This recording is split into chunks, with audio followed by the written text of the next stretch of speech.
Daniel Prévost est l'un des acteurs les plus respectés de sa génération.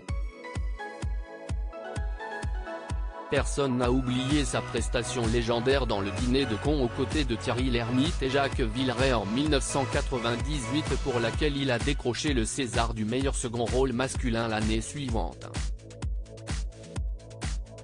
Ce succès, Daniel Prévost l'a vécu avec tous les gens de la profession, mais aussi avec sa femme Jette Bertelsen, qui n'hésitait d'ailleurs pas à l'accompagner sur des tournages pour passer le plus de temps auprès de lui.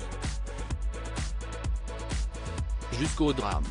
En mars 2007, Daniel Prévost est sollicité par Olivier Langlois pour tourner dans son prochain téléfilm, Monsieur Joseph, dans lequel il tient le premier rôle.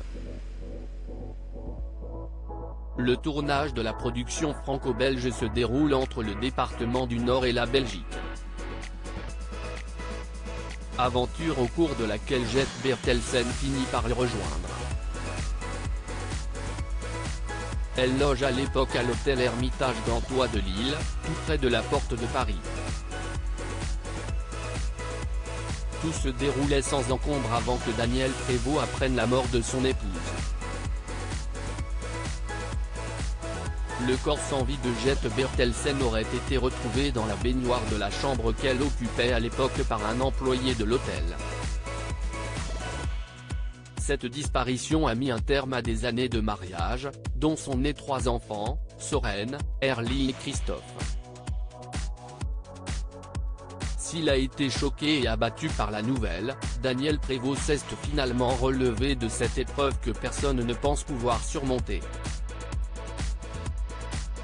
Sa force, il l'a trouvée dans le cœur de ses enfants, dans l'écriture d'un livre, Tu ne sauras jamais combien je t'aime, publié aux éditions du Cherche Midi en 2018 en l'honneur de sa défunte épouse, et dans la vie en général.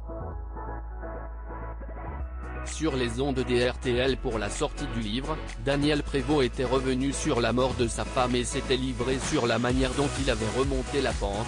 Le deuil sera toujours présent, mais, à côté de ça, il y a la vie qui continue. On raisonne à l'envers. Sur le coup, vous avez un moment de latence. Et puis, petit à petit, on se laisse pousser par la vie. Et on se dit il faut que je continue à vivre. Une règle qu'il est déterminé à suivre jusqu'à la fin de sa vie.